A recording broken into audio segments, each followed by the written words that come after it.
Bonsoir mes amis, que Dieu vous bénisse.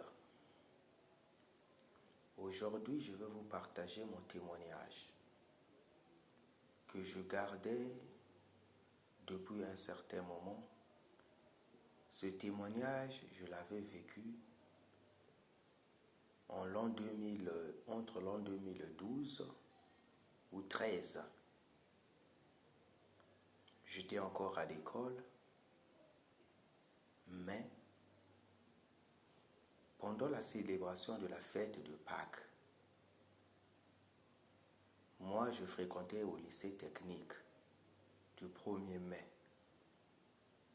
Comme j'étais dévoué pour aller servir mon Dieu, l'Éternel Yahvé au PH Sébaoth, à Kibossi, le jour-là, c'était un certain vendredi, je quittais du lycée 1er mai à Brazzaville, directement là où on partait pour prendre les bus afin qu'on puisse aller à Kibossi. On avait fini à l'école pratiquement aux environs de 14 heures. 14 heures, je suis arrivé au marché Total. Total, j'attendais les bus de Koubola. Koubola, c'est un village qui est dans le Poul, sur la route nationale numéro 1.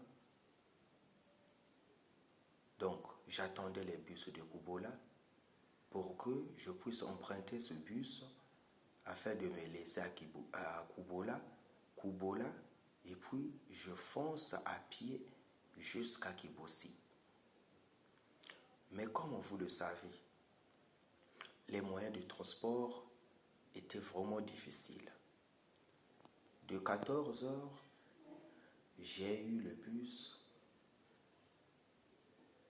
pratiquement à 15 heures. 15 heures, on s'était rencontré avec une sœur aussi qui repartait, qui revenait de l'école.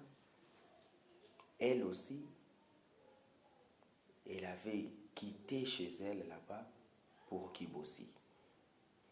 Nous sommes arrivés au marché Total, on se croise avec elle. On s'est dit, bon, comme nous sommes devenus à deux, il est déjà tard aussi, qu'est-ce qu'on va faire? On va toujours arriver, il faut qu'on arrive. Parce qu'aujourd'hui, c'est vendredi. Si on part demain, vraiment, ça ne va pas marcher. Comme c'est la fête de Pâques commence le jeudi. Jeudi, vendredi, samedi, dimanche, ça convient. Donc, il fallait qu'on puisse arriver directement le même jour là-bas, le vendredi. Nous avons emprunté le bus pratiquement à 15 heures. 15 heures fort. Les 15h45 comme ça, nous sommes arrivés à Kibossi. Vous savez, le mois d'avril, souvent les températures, d'où la saison, il y a la saison pluvieuse, donc la pluie, vraiment le ciel vraiment était opaque. Nous sommes arrivés à Koubola, on était juste à deux. En 2012, faut voir, on était à deux. Et puis, j'ai dit à ma soeur, vraiment, à cette heure-ci, là, déjà 16 heures, nous sommes à Koubola. Donc, 17 heures, 18 heures, 19 heures, pratiquement 3 heures du temps pour marcher jusqu'à Kibossi là-bas, voire 4 heures du temps. Donc, même on peut arriver là-bas dans les 21 heures. Mais, on doit foncer toujours. Mais on va arriver vraiment très tard. Même pas des frères et sœurs qui eux aussi, qui ont eu le retard. afin qu'on puisse se croiser et partir ensemble. Malheureusement, on n'avait pas eu des gens.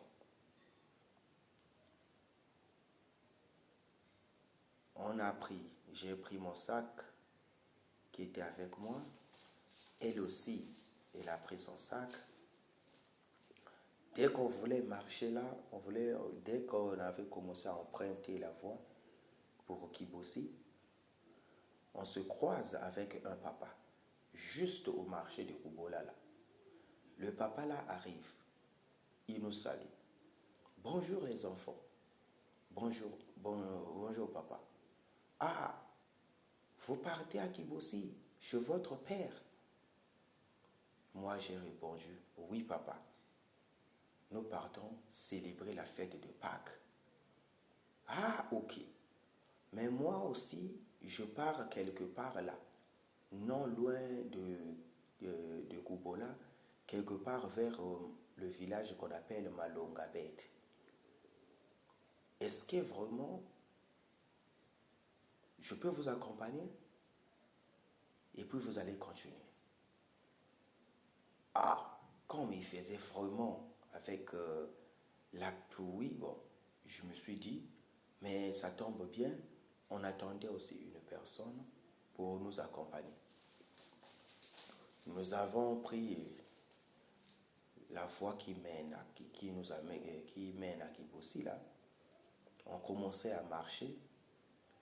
Nous sommes arrivés au village de Malonga Bet. Le papa qui disait qu'il était de Malonga Bet, le papa là nous dit, il nous dit rien en un mot. On dépasse le village de Malonga Bet. Moi j'ai posé la question chez le papa.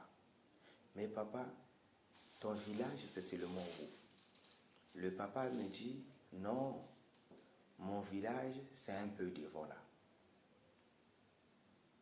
On a continué. Nous sommes arrivés quelque part là où on prend notre déviation. On laisse la voie là où passent les véhicules. Il y a des déviations là. Nous avons pris notre déviation pour arriver directement à Bukonzo Walami. Nous avons pris pratiquement là, il faisait déjà sombre. Donc vraiment, il faisait déjà sombre. On a traversé la rivière qui est là. On a monté la montagne juste dans la forêt. Nous sommes arrivés à Bukonzo Walami. À Bukonzo Walami, j'ai encore posé la question chez le papa. Mais papa, là, pratiquement, il n'y a plus encore de village. Ce qui nous reste là, c'est juste Kibossi. Mais toi, ton village est où?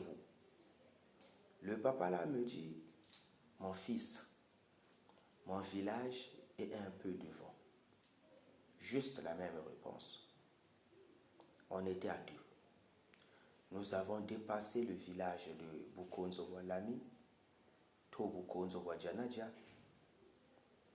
Et dès que tu dépasses le village de Bukonzo Wajanadja, quelque part, pour ceux qui maîtrisent la voie,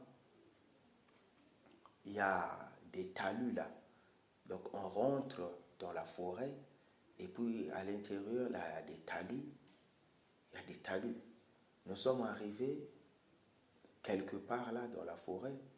Le papa là nous dit, mes enfants, vous savez, la voie que vous êtes en train de suivre, cette voie-là, faut bien écouter tout ce qu'on est en train de vous enseigner. Vraiment, c'est une bonne voie. Tout est dedans. Moi, j'ai des témoignages que je veux vous révéler un peu aujourd'hui là. Et le papa commençait à nous relater ces témoignages. Le premier témoignage, il nous dit ceci. Moi, j'avais un enfant qui souffrait de l'épilepsie. On n'avait pas la solution. au moment que je l'avais amené chez Papa Émile, à Yalan Sangamani, Papa Émile l'avait juste donné la cola. Et l'enfant là, jusqu'à présent, il est là. Il était guéri, rien que par la cola. L'autre, il y avait un frère qui avait un enfant qui souffrait de la maladie mentale. Donc il était devenu fou. Mais au moment que on l'avait amené chez Papa Guy Émile Fossé Tchekwabo, Papa Émile n'avait même pas prié. Il avait juste fixé cet enfant. Et jusqu'à présent, aussitôt, l'enfant avait trouvé la guérison. L'enfant avait trouvé la guérison. Moi, là où j'étais, je me suis dit, oh papa, mais ces genres de témoignages-là, c'est ça que nous sommes en train de chercher là-bas. Est-ce que papa, vous ne pouvez pas aller avec nous afin de témoigner là où il y a le peuple de Dieu, au mont Carré là-bas, pour que eux aussi puissent comprendre cette puissance. Comment se fait-il une personne qui souffre de l'épilepsie, avec la cola, il est guéri? Et la personne qui souffre des maladies mentales, il est déjà fou. Un fou. Il fixe seulement. Le malade retrouve sa santé. Papa, est-ce qu'il n'y a pas possibilité que vous puissiez faire un jour de venir à Kibossi là-bas et nous donner ce témoignage-là pour que tout le monde puisse écouter? Le papa là repliqua. Il nous dit, tout ce qu'on est en train de vous enseigner là-bas, vous ne voulez pas les mettre en pratique. Et c'est ce que moi, je viendrai vous dire. Vous allez croire et vous allez mettre en pratique. Mais commencez d'abord à mettre en pratique tout ce qu'on est en train de vous enseigner là-bas. Et aussitôt, mon corps, j'ai eu une chair de poule. Je me suis dit, ah, mais comme il faisait nuit aussi, j'ai eu peur. Parce que le papa avait changé la tonalité de parler. J'ai eu peur. Je me suis dit, et ma soeur qui était avec moi à côté, ma soeur dit, ah mon frère, je sais qu'il fait nuit. Il ne faut pas trop poser des questions. Moi je continuais. Je ne savais pas à qui vraiment, avec qui que je parlais. Vraiment, je ne savais pas. Nous sommes arrivés là où on avait dit, là où on voulait mettre l'aéroport. Nous avons vraiment parcouru toute cette montagne, cette plaine, jusqu'avant d'arriver là où se trouve le lycée. Là où se trouve le lycée, avant d'arriver là où se trouve le lycée, quelque part là, à gauche, il y a d'autres déviations qui est là. Et de l'autre côté, c'est la voie carrossable, là où passent les véhicules. Le papa là nous avait accompagnés jusqu'avant d'arriver là où se trouve le lycée. Nous sommes arrivés là, le papa là s'est mis debout. Il nous dit ceci, mes enfants, regardez le village de votre père. Et là, le village de notre père, à Kibossi, là-bas, déjà les lampadaires vraiment étaient en train d'éclairer là-bas. Il y avait la lumière. Il nous dit, regardez le village de votre père. Allez le glorifier. Mais ne prenez pas la voie là où se trouve votre déviation que vous prenez d'habitude. Mais suivez juste la voie carrossable. Rien ne va vous arriver, car Dieu est avec vous. N'ayez pas peur. Vous êtes venu prier, non? Oui, papa. Allez prier, Dieu est avec vous. Au moment que le papa nous a laissé juste quelques mètres, je regarde derrière, la personne n'est plus. Je regarde là, la personne n'est plus. Je me suis dit, waouh, mais il a fait comment? Tandis que on était juste là. Nous, au moment qu'on a fait quelques pas, entre 2, 3 ou 4 pas comme ça, je ne savais pas. Je ne me rappelle plus, quelques pas seulement. La personne n'est plus. Mais finalement, et moi j'ai eu peur. Je me suis dit, ah, et ma soeur qui était à côté, la soeur là me dit, moi je savais seulement depuis qu'il nous avait salués. J'avais compris que papa était, c'est papa qui nous avait accompagnés. Papa qui aimait le foi, c'est Chikwabo. Et c'est ma soeur qui m'expliquait encore des choses. Comme moi, c'est-à-dire Dieu lorsqu'il vient, il vient sans frapper le regard. Donc, il nous avait fait ça, il m'avait fait ça pour que je ne puisse pas le comprendre. Donc, j'étais un peu perturbé dans ma tête pour poser des questions. Et voilà pourquoi cela s'était passé. Mes frères et sœurs, ce qu'on peut retenir sur ce témoignage,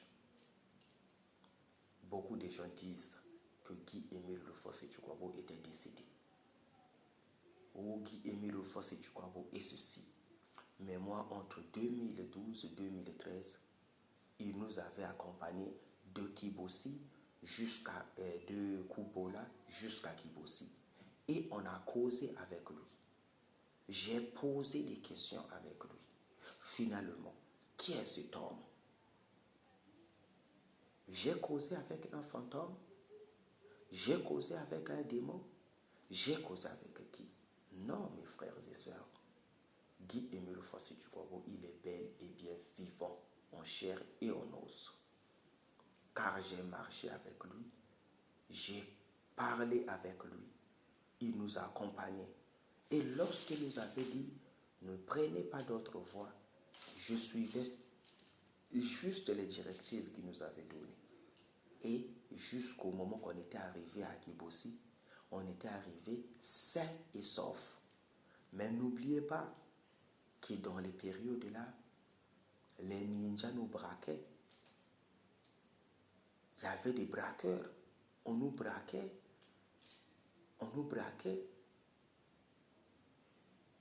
Mais Dieu nous avait épargnés. Donc finalement, si Guy-Émile Rufosset-Chikwabo n'est pas Dieu, comment il savait que ses enfants sont arrivés à Kubola?